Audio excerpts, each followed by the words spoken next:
الحكيم ستوان صحفي سي بوشاشي بعيد عن المسار التشريعي والقانوني للقضيه وثبوت كما قرائن للادانه الاجرام الصهيوني، هل تعتقد انت كقانوني وكسياسي سابق أن قطار محاكمه الكيان الصهيوني نتنياهو مجلس الحرب تاعو سيصل يوما ما الى محطه انه يديني ويتم ادانتهم، يتم محاكمتهم في ظل وجود اراده قويه للامريكان والحلف الاطلسي لحمايه اسرائيل، خاصه ان التصريحات تاع بلينكن قال له انا راني يهودي بصفتي هنا في اسرائيل اكثر ما انني وزير خارجيه، وبايدن اللي هو اكبر مجرم رئيس امريكي حتى الان من خلقت الامبراطوريه الامريكيه حتى الان هو اجرم رئيس امريكي دعم الكيان اسرائيل حتى الان.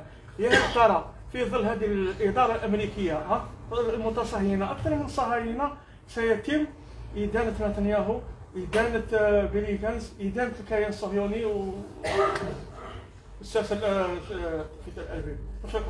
شوف انا نقول وين نرجع للتاريخ شويه. اسمح لي برك استاذ، خاصه انه شفنا رئيس المحكمه الدوليه اهانه كبيره ما خلاوش يدخل حتى في باب رفح، ما خلاوهاش. شوف كيفاش غدوه انت راح تحكي عليه مدعي العام كانت اهانه صوره باينه. عندما كانت لازم نرجعوا للتاريخ